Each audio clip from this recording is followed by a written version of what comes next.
Vamos falar agora da reforma política, né? Acho que é um assunto importante para a gente debater aqui. Olha só, depois de meses de impasse, o plenário do Senado aprovou na terça-feira, né, ontem, o projeto que acaba com as coligações para a eleição do Legislativo e cria regras para barrar legendas com baixo desempenho nas urnas. O texto foi aceito por unanimidade dos senadores presentes, com 58 votos, e segue agora para a promulgação. Pelo texto, eu vou começar com você, Augusto. Olha, pelo texto, a cláusula de barreira passa a ser aplicada já a partir das eleições do ano que vem. Já o fim das coligações é previsto aí para apenas a eleição, para 2020, na eleição de 2020. E só lembrando que a Câmara deve votar o projeto que cria, né, um fundo público para financiamentos de campanhas eleitorais. Para valer na campanha do ano que vem, os parlamentares precisam aprovar o projeto até esta sexta, um ano antes da eleição. O que você achou desse ajuste da reforma política ontem no Senado? De certa forma, significa um pouquinho, acaba um pouco com o chamado efeito tiririca. Olha, qualquer mudança só pode ser para melhor. Aí porque o que existe, o sistema é um desastre, é um absurdo que exige mudança. Mesmo a soma das mudanças não merece o nome de reforma política. Reforma política é um negócio mais profundo. Mas eu saúdo a cláusula de barreira, que aliás foi invalidada, né? Ela já tinha sido aprovada, ela foi invalidada pelo Supremo. O Supremo se meteu nessa aí há algum tempo e jogou para frente a cláusula de barreira. Acabou com isso e agora precisou voltar. E acho que deveria ser adotado desde já para ter efeito sobre as eleições de 2018 o fim das coligações, né, em eleições proporcionais. É uma maluquice. Acho que esse fundo público, do jeito que eles estão propondo, não pode passar. E acho o seguinte, viva a aprovação dessa mudança, já para a eleição de 2018, da cláusula de barreira. O que nós temos hoje são, num país que se divide na internet em esquerda e direita, né? Um chamando o outro de canalha. Então, nós temos 30 partidos, né? Precisa parar com isso imediatamente. 35 e alguns outros esperando na fila. Precisa acabar com isso. Então, tanto melhor. Andreasa, só para a gente falar um pouquinho, a cláusula de barreira, só lembrando, né, que a partir de 2018, cada partido precisará ter ao menos 1,5% dos votos válidos nacionais a deputado federal, distribuídos em pelo menos um terço dos estados. Que é o mínimo, e no caso... Né? Isso, que é um mínimo. Tímido, exato, é tímido. Depois vai aumentando gradativamente, se não me engano, até 2030. E no caso das coligações, no Legislativo serão proibidas, né? Mas apenas a partir, como disse o Augusto, a partir de 2020. O que você achou dessa reforma aprovada ontem, Andreasa? Como o Augusto disse, nós falamos aqui com grande frequência, não é reforma política, é um puxadinho.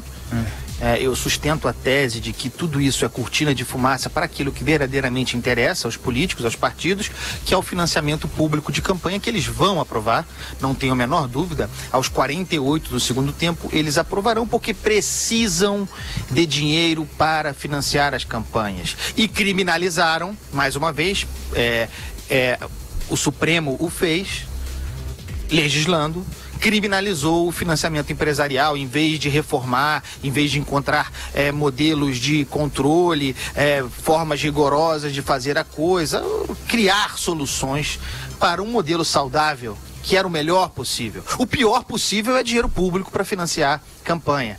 Eu sou completamente contra dinheiro público para financiar campanha, como sou contra o tal fundo partidário, que eu considero uma excrescência. Mas vejam, mesmo com a criação desse fundo, que parece resultará em algo como 1,7 bilhão de reais, ainda assim não é dinheiro suficiente para bancar uma campanha no Brasil nos moldes atuais, né? Essa campanha proporcional, sem sistema distrital.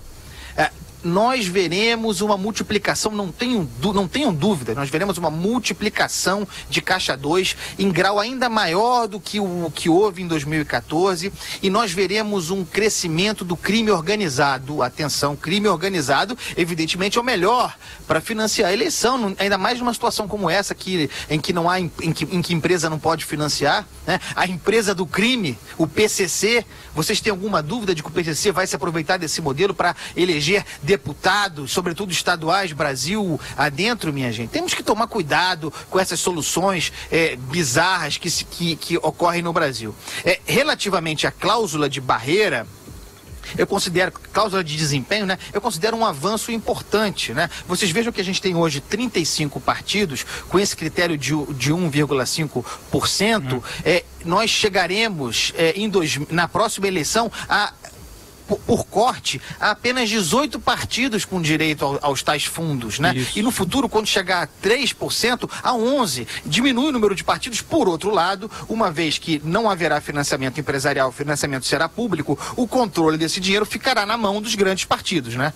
Tudo bem que se faça essa cláusula de barreira, mas a gente precisa considerar quem são os beneficiados num cenário de grande oportunismo como esse. São os grandes partidos. PT, PSDB, PMDB, ficaram mais poderosos do que nunca. Marcelo Madureira, o que você achou aí da reforma? Da reforma não, do puxadinho, como disse o Andreasa. É isso aí, Andreasa. O que os grandes partidos estão fazendo é o que se chama na teoria microeconômica de barreiras à entrada.